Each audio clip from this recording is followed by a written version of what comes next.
Good morning everyone. This is Chandra. Now we will see the third section, that is linear momentum and Newton's second law of motion. So we will start from the concept that we know that if there are two bodies with different masses moving with same velocities, in both these cases we need different amount of force to stop them.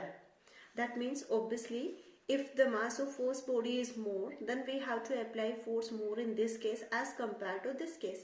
Similarly, if two bodies of same masses, let it be m only, are moving with two different velocities, suppose v1 is greater than v2, then also we need a different amount of force.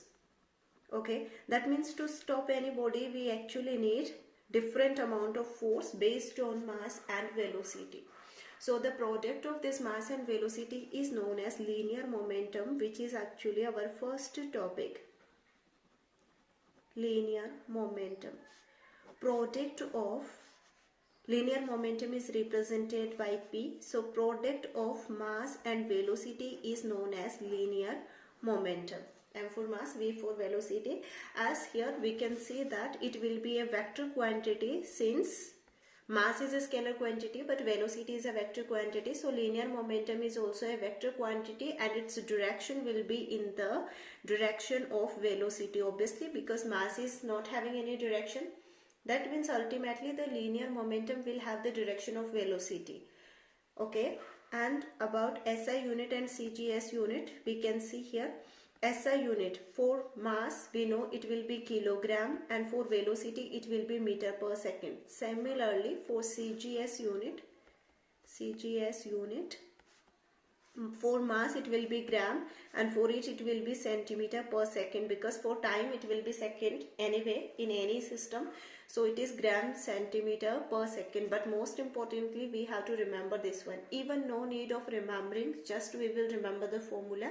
Then we know that for it will be kilogram, it is meter per second. So this is known as linear momentum. And now since here we are talking about force even in this chapter, so here now we will start Newton's second law. Newton's second law. Okay, so Newton's second law states that change in linear momentum, before starting this topic, let me clear that this, which is known as delta or del, and you can use this as del or you can use d upon dt. These all things we use to represent a small change in any physical quantity, because here we are reading about physical quantities since this is physics. So to represent a change we use generally these symbols. Here it is with respect to time. Always it need not to be time only, you can take any other quantity also here, but generally in physics we measure everything with respect to time. So it is d upon dt, which is also known as derivative. So right now we will use this symbol. This symbol also represents change in the quantity, this also represents change, this also represents change, a small change. So we are saying that rate of change of linear momentum. Rate means always divided. These are some words which we have to remember. That rate means per unit time. Per unit time means you can say per second, per minute, per hour. Okay, so rate of change of linear momentum. Rate means time. So rate of change of linear momentum is equal to or directly proportional to force applied on a body. Okay, linear momentum means mv, as we have discussed already, and del t means with time, change in time. Change in time means suppose at 2 seconds and after that at 5th second, that means change in time is del t is equal to 3 seconds. Okay, any physical quantity, first you measured at the second and then you measured it at the 5th second. So difference between them is 3 seconds. So rate of means per unit time, rate of change of linear momentum, rate of change of linear momentum. Okay, sometimes instead of del t it can be written directly as t, because here we need only that time during which the process is taking place. We don't have to do anything with initial time and the final time. So sometimes here you will just get del p upon t, change in the time. Now since we know that F is equal to del mv upon del t, instead of p I can write mv.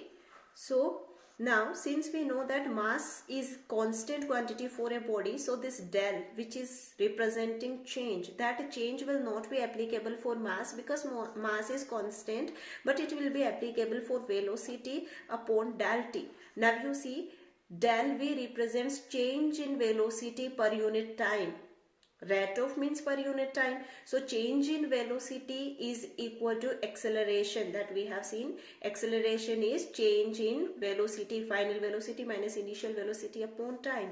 So instead of this you can write ma. A is acceleration and this is Newton's second law. That means F is equal to change of rate of linear momentum. This you can write as t or del t as you wish. That is equal to product of mass and acceleration. Okay, here we have one more method to represent it, which will be actually not needed, but still if any time you need it, you can say that here we are saying that the force, here I am telling the second method, change in the momentum upon time or per unit time. Change in momentum means final momentum minus initial momentum upon time.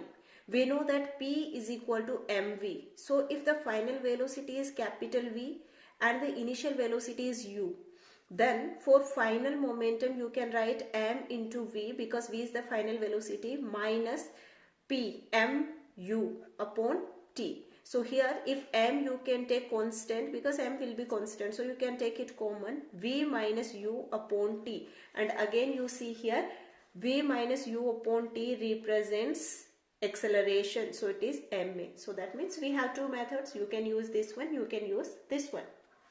These are the two methods where we can how we can derive Newton's second law. So generally the Newton's second law states that the rate of change of linear momentum is directly proportional to force applied on it, or you can say that the force applied is equal to product of mass and acceleration. But here we need to be very careful. If the statement of Newton's law is asked, then we cannot write that F is equal to product of mass and acceleration, because actually this is not the statement, but this is mathematical representation. So during exam, if you are writing F is equal to ma, you won't get full marks. Even you will get nearly 1/4 mark only in it. So please be careful what they are asking. Whether they are asking the mathematical statement or they are asking state Newton's second law. Then we have to write down only the first definition, that the rate of change of linear momentum is directly proportional to force applied on it. Now, as we have already learned that F is equal to ma, so from here we can say that the force applied will be directly proportional to mass. That means obviously if the mass of the body will be more, then you need to apply more force. So if you will plot a graph between force and mass, then it will be a straight line, because when any two quantities are directly proportional to each other, the graph between them is a straight line graph. Similarly, you can say that this force is directly proportional to acceleration. If the acceleration of a body will be more, then you have to apply more force to stop it. Or similarly, you can say if you want to produce more amount of acceleration in a body, you have to apply more force on it. So here also the same condition is applicable, that is the graph between force and acceleration will also come out to be a straight line. So from here, since we are saying that F is directly proportional to mass, acceleration is directly proportional to mass, therefore F is directly proportional to mass into acceleration. And when we will remove this proportionality symbol, there comes one constant which is K, But here the external conditions are applied such that the value of this constant k is equal to 1, and when it will be 1, then we will get our F is equal to ma, which is actually the mathematical representation of Newton's second law, that the force applied will be equal to the product of mass and acceleration. Similarly, from here, now you see they are inversely proportional, because if you will take this acceleration here, it will be in the form of divided. Similarly, if you will take this mass here, if A is equal to F upon m, that means this mass and acceleration are inversely proportional to each other. Okay, obviously if mass will be more, then the acceleration produced in the body will be less. So if you want to plot a graph between mass and acceleration, then it won't be a straight line, but it will be a curve between them. That means a curved line or a curved graph you are going to get here. Now about the SI units and CGS units, I do not need to tell, but still F is equal to ma. For m you know it is kilogram. For acceleration you know it is meter per second square, which is your favorite Newton. Okay, so same Newton, instead of Newton you can write kilogram meter per second square also. If you want CGS, it will be gram, it will be centimeter per second square, then you will write dyne. Okay, that you know, so I'm not explaining it. But here definition of Newton and some more units, that means units of the force is given. First of all, we are going to discuss about Newton, and whenever we define any unit in physics, we define in the form of 1 always. For definition we use it 1, because if you know something about 1, then you can find 4 more numbers.